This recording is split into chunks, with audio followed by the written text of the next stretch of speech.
Oui, oh là là, le cinéma, c'est très intéressant. Eh, ça va ou pas? Ça va?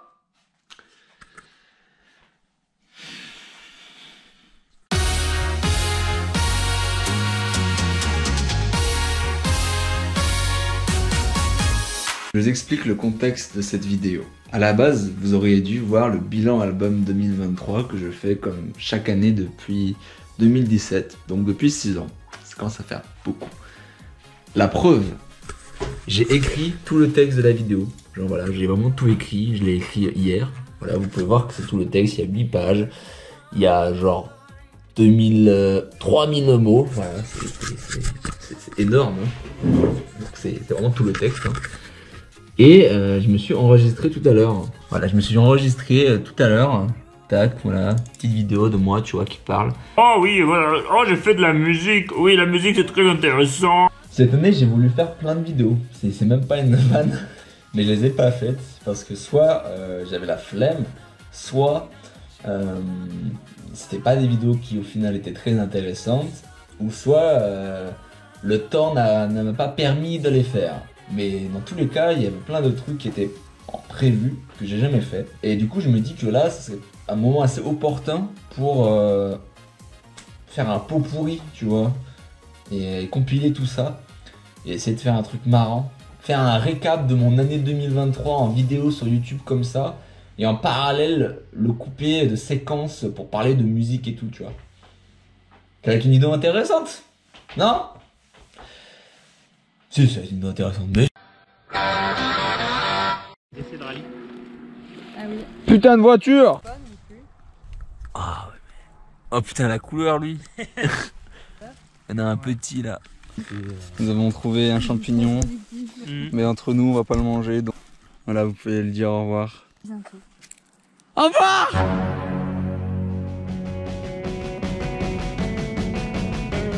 Arriver en fin d'année 2023 et se lancer dans la discographie de King Gizzard and the Lizard Wizard, ça peut s'avérer être un exercice assez difficile. Le groupe de rock, psyché, stoner, metal, pop, folk, actif depuis 2011, n'a pas arrêté de sortir moult projets pour le plus grand plaisir de nos petites oreilles attentives.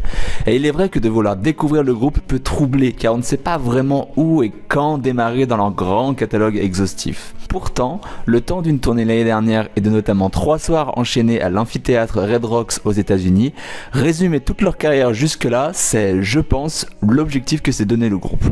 Donc, quand le groupe sort tranquillement au cours de cette année l'entièreté du show enregistré en format audio dans une qualité impeccable, on est en droit de se demander mais pour qui est fait ce projet d'une durée de plus de 8 heures de musique non-stop ? Et c'est là que, à mon sens, cet album live a tout son sens. Il est aussi bien là pour célébrer la carrière déjà légendaire d'un groupe déjà culte, mais pour offrir aussi aux néophytes un aperçu de la variété de sons et de la richesse des chansons auxquelles le groupe est capable. Que ce soit pour découvrir ou redécouvrir ce groupe de gros beaux gosses, ce live at Red Rocks est donc, à mon sens, un immanquable. Je veux juste partager mon super setup de ghetto. J'ai pris un micro-cravate, je l'ai attaché à un crayon que j'ai pointé dans une gomme et ça me fait un super support.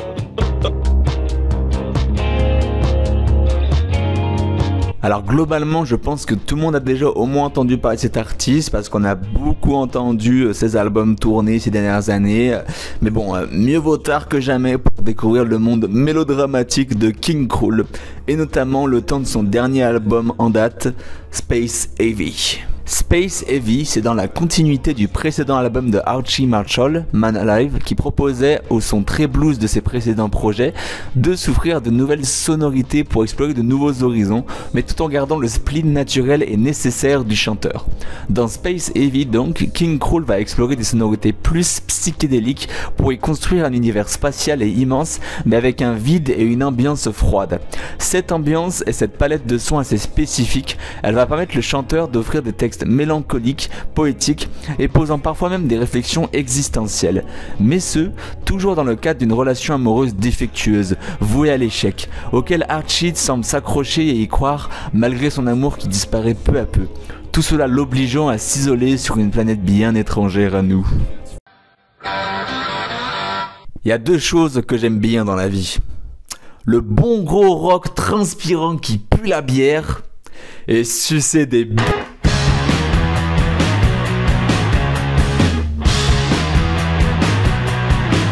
In Times New Romans pour Queens of the Stone Age, c'est un projet qui leur permet de conclure la trilogie qu'ils ont démarré 10 ans plus tôt avec l'excellent album Like Clockwork et qui permet aussi d'une certaine manière pour le chanteur de conclure la relation assez chaotique qu'il a vécue avec son ex-femme au cours de ces dernières années.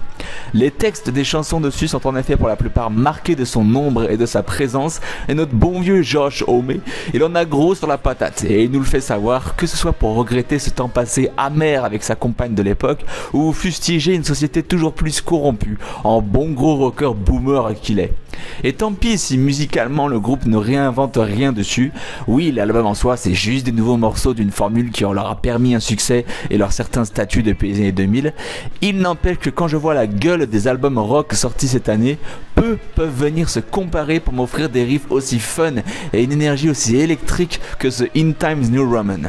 Et pour un groupe qui a plus de 20 ans d'expérience dans la caboche, être toujours aussi présent à notre époque qui va toujours plus vite, bah c'est quand même la classe. Bon, alors là on va faire un drift assez large puisqu'on va passer d'un groupe de rock beauf alcoolique à une artiste non binaire qui s'est fait connaître en 2019 avec un album de pop glitché et ambiante.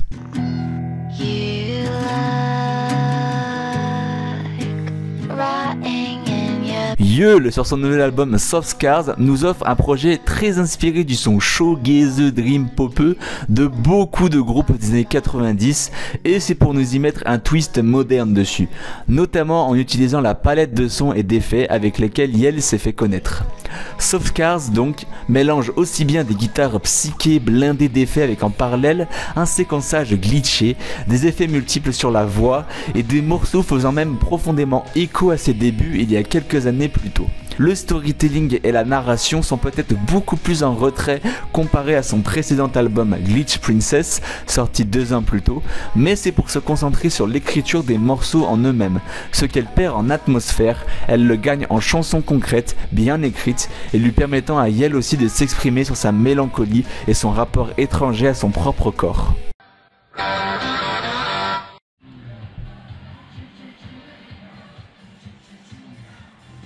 Ouais, ça a l'air d'être le gros bull là, pour là là. En plus, moi j'habite à Lyon. Franchement, venez, on va voir ça. C'est pas une très bonne idée, hein, je sais, mais ouais, je suis curieux parce que j'ai jamais vu ça de mes propres yeux, donc. Mais on fait ça avec de la funk. Nous sommes donc sur Lyon-Part-Dieu, voilà. C'est là où, en gros où j'habite. Donc en vrai c'est très très cool par ici, il n'y a pas trop de... Généralement quand il y a des mouvements sociaux, il n'y a pas grand chose qui se passe dans ce coin. Mais donc on va quand même se rapprocher du Sbeul. Alors je sais pas si vous voyez, on s'est rapproché du centre. Mais alors je m'attendais à voir le Sbeul et au final je vois le Sbeul mais positif, je comprends pas trop. Ah oui d'accord.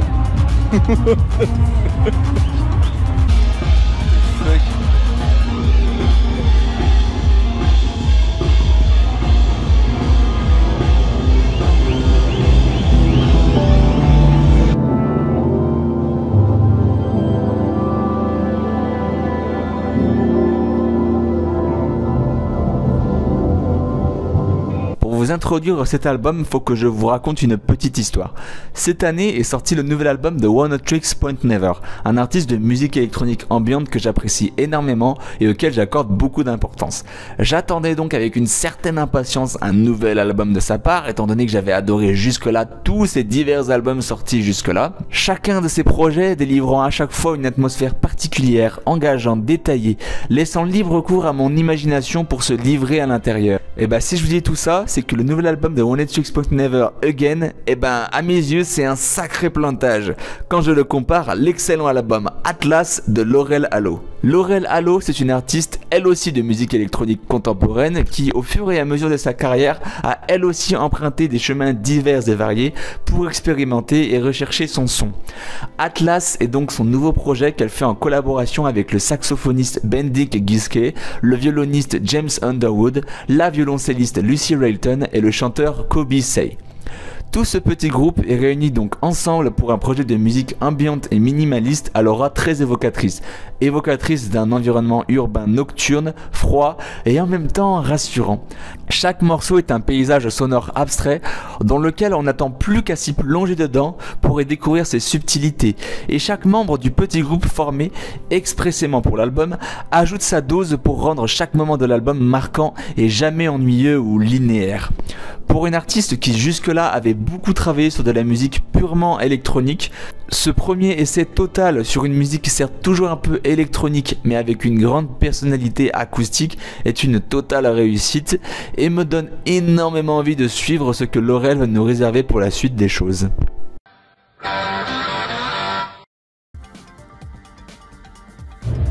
Alors tandis que nous essayons de nous rapprocher de la zone de combat, j'ai envie de dire, il y a un gars, il m'a proposé de la coke sur le trottoir. Je lui ai gentiment refusé. Il m'a dit qu'apparemment c'était compliqué, donc on va sûrement pas avoir des trucs de fou, hein. Mais déjà il y a la police de partout. Alors là on va se rapprocher de la cour de la République, où un magasin du coup a été saccagé apparemment, et où du coup il y a des CRS de partout, donc je vais sûrement me faire tabasser en ville. Alors il y a beaucoup de gens. Au loin il y a du feu.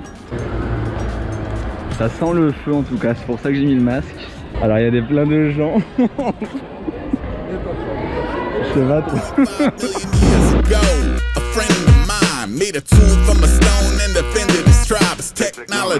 ITS, c'est donc un nouvel opus pour le rappeur new-yorkais issu de la scène underground des années 2000.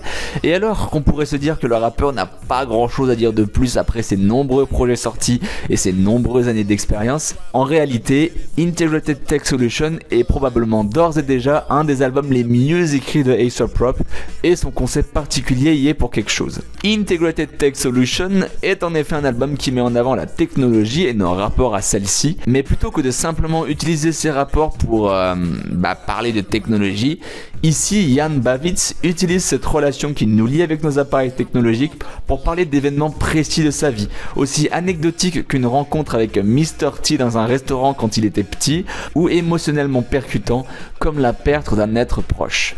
L'écriture de A$AP joue un rôle très important pour nous raconter ses histoires personnelles et évocatrices. Comme à son habitude, le rappeur use et abuse de jeux de mots, tourneurs de phrases et mots complexes, mais toujours en gardant un regard bienveillant à ces mots, sans jamais tomber dans la démonstration gratuite, ses lyrics étant toujours avec le propos qu'il essaye d'emmener dans chacun de ses morceaux. Et les productions de chaque morceau, qui sont elles aussi produites par le rappeur, aident énormément à faire passer le message, que ce soit pour appuyer une ambiance sordide ou traiter de sujets plus graves et personnels pour lui. Ce ITS, c'est une petite pépite dans le rap underground et même dans les sorties hip-hop de l'année. C'est une manière à A$AP Rocky de prouver qu'il a encore des choses à dire et qu'il le fera toujours de la manière la plus authentique et créative qui soit. Donc là nous sommes à Dijon pour aller à la Camocon, histoire de rencontrer le cosplayer Tarin Cosplay, que j'aime énormément. Dijon qui est donc la capitale de la moutarde, voilà. C'est à peu près la seule chose apparemment qu'il y a à voir à Dijon, c'est des pots de moutarde.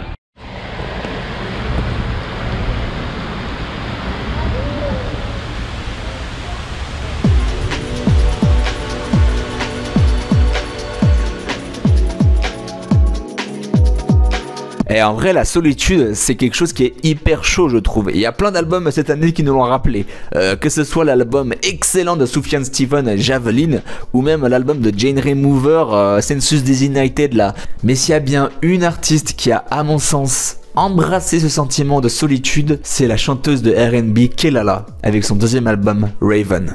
Raven, c'est donc le deuxième album de Kelala qu'elle sort 6 ans après son précédent album, et on sent qu'en 6 ans, il se sont passé des choses dans sa vie parce que le ton est beaucoup plus sombre que son précédent projet. Raven est un album introspectif sur une femme noire américaine queer qui se cherche sa place dans cette société et qui y trouve dans la musique électronique dansante qui est maintes fois référencée dans le projet une réponse à ses interrogations et ses introspections. L'album a en effet un son très électronique, créant dès le premier morceau un environnement spacieux et surréel, nous plongeant tout de suite dans les pensées de la chanteuse avec une musique qui peut être froide mais qui utilise la douleur de l'artiste comme essence pour y infuser du rythme et créer un son typiquement inspiré des clubs queer où sont nés l'EDM. J'aimerais tout particulièrement insister sur la production du disque qui est d'une précision chirurgicale nécessaire pour que chaque son de cet environnement froid et vide ait un impact puissant pour développer ses rythmes. Le séquençage du disque a aussi été pensé comme un voyage, chaque morceau s'enchaînant l'un après l'autre pour créer un tout cohérent, faisant office de vraie cure et rendant l'écoute agréable et sans réel temps mort. Ainsi ici, plutôt que de se blâmer et de s'apitoyer sur son sort, Kelala utilise ses mots pour combattre sa propre solitude et nous donner aussi les armes à nous auditeurs de l'affronter. Wow, putain, je suis trop chaud quand j'écris. Tous les ans à Lyon, en fait, donc il y a le festival Les Nuits de Fourvière. Les Nuits de Fourvière, c'est quoi? C'est un festival qui a lieu du coup le mois de juin et le mois de juillet au théâtre antique de Fourvière, qui est un endroit absolument magnifique par ailleurs. Et donc en fait tous les soirs, en fait il y a des spectacles. Donc ça peut aussi bien être du spectacle de danse que du théâtre ou du coup là ce qui nous intéresse, la musique. Il y a une programmation qui est à chaque fois un peu variée, même si majoritairement il y a quand même beaucoup de rock et beaucoup de pop qui passent. Mais il peut y avoir aussi des artistes électro qui passent, ou même du hip-hop qui passe là-bas. Là cette année je crois qu'on a Oxmo Puccino et DC's. Enfin bon voilà, DC's, j'ai dit hip-hop, voilà, c'est DC's après, hein, c'est pas non plus, voilà. Et il faut savoir un truc, c'est que ce festival, tous les ans, du coup, c'est le bordel absolu pour acheter des places. Ils les mettent en vente à partir de mars, par là. Et en gros, il faut vraiment essayer le jour même du lancement de la billetterie pour espérer avoir une place. Et pour le coup, cette année, c'était vraiment le zbeul complet, le bordel absolu. Si bien que j'ai même pas réussi à avoir mes places pour Queens of the Stone Age. Et du coup, sur un coup de tête, j'ai pris des places pour aller voir Benjamin Biolay. Voilà, Benjamin Biolay, bordel de merde. Le truc, c'est que je sais pas... je connais pas trop Benjamin Biolay. J'aime bien la variété française, c'est-à-dire que j'aime bien Alain Bachung, j'aime bien Étienne Dao.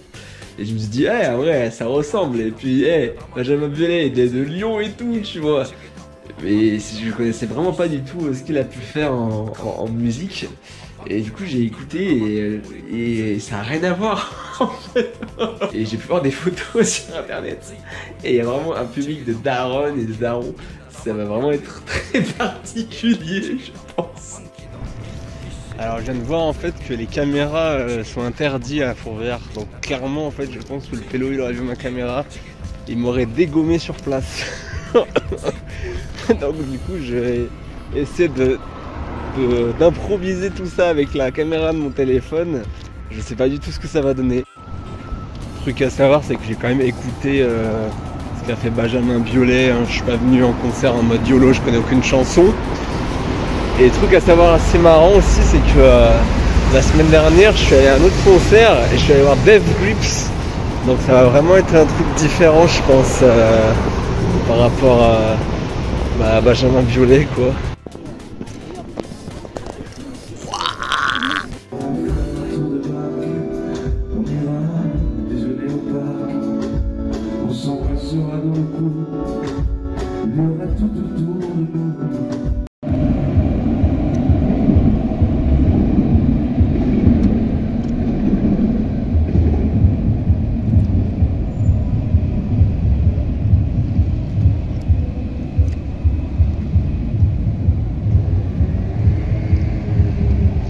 Ah, c'était cool hein, comme concert. Hein.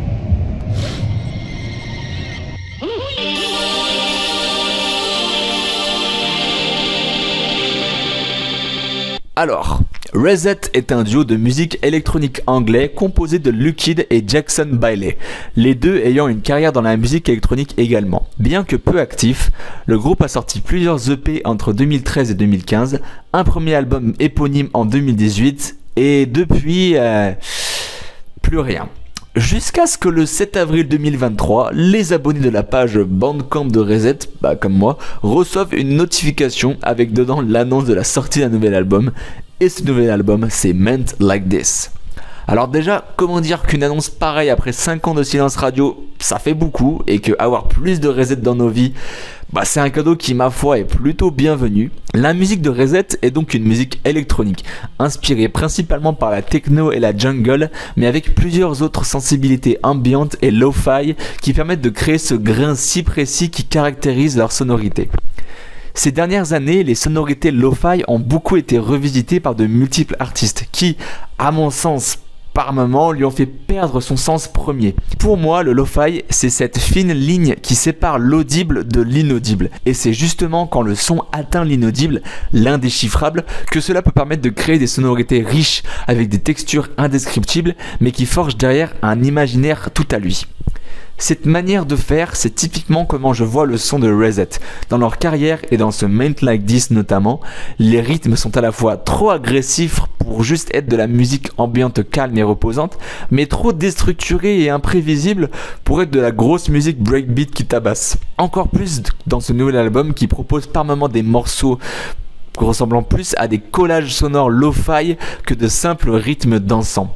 Ce qui rend chaque morceau et donc tout l'album en lui-même très curieux dans le paysage électronique actuel et facile à revisiter pour percer ses subtilités et profiter de plein gré de toutes les textures sonores et de tous ces rythmes syncopés. Et puis la pochette est quand même légendaire. Enfin, j'ai toujours rien compris quand je la regarde, mais quand même quoi, voilà quoi. Bon allez, on a bien rigolé là avec A$AP Rock, voilà, c'est bon. On va effectivement donc bien parler de l'album rap 2023 de l'année. Et donc non, ce n'est pas A$AP Rock, c'est bien effectivement Utopia de Burning Desire de Mike. C'est Burning Desire de Mike les gars.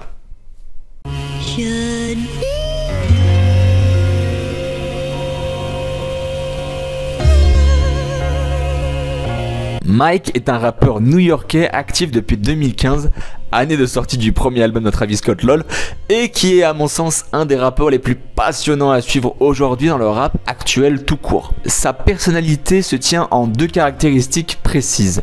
La première, c'est d'être un parolier hors pair, traitant avec justesse de sujets graves et profonds comme la dépression, la solitude, la perte d'un être aimé, ainsi que de relations amoureuses passées et des relations humaines en général avec ses amis, sa famille. Sa façon de rapper est assez propre à tout le mouvement de hip-hop dont il fait partie, le mouvement drumless, slums, New York City, tout ça, puisque chaque morceau est plus un enchaînement de phrases brèves plus que de réels couplets. Mais c'est dans l'assemblage de ces phrases, l'ensemble formé par chaque morceau et par tout l'album en lui-même qu'on peut facilement dresser le portrait de l'artiste et les messages qu'il veut nous faire passer. La deuxième, c'est sa manière de produire les beats sur lesquels il rappe, pleinement inspiré de la scène drumless active aujourd'hui, qui va ainsi produire des instrumentales plus basées sur les samples en eux-mêmes que sur des percussions ou autres instruments qui pourraient l'accompagner. Ici, le sample est manipulé dans une manière assez brute et pure, sans trop de modifications externes, pour renforcer encore plus l'ambiance et l'émotion que veut faire passer Mike dans ses chansons. De plus, chaque morceau de l'album est généralement assez court, pour ainsi passer rapidement d'un état à un autre, un sample à un autre, une réflexion introspective à un autre, ce qui rend chacun des projets du rappeur, et en particulier donc ce Burning Desire, extrêmement riche et dense dans la variété de sujets et de samples abordés. Et avec tout cela, Burning Desire est construit autour de ce fil narratif qui se base sur un tueur en série masqué qui chercherait à se venger. L'artiste décrivant lui-même son album / film conceptuel comme une romance horrifique sombre. On ne sait donc jamais vraiment si l'artiste parle en tant que ce tueur fou ou s'il parle de lui-même ou si finalement ces deux entités n'en seraient en réalité qu'une seule. À ce jour donc, Burning Desire est probablement l'album le plus abouti de Mike, celui où il est le plus assuré et celui où son style musical est le plus cohérent, le plus cohésif et le plus développé. Et on ne peut que se réjouir sur la suite de son œuvre musicale qui peut s'assurer d'avoir des bases solides sur lesquelles il pourra s'appuyer.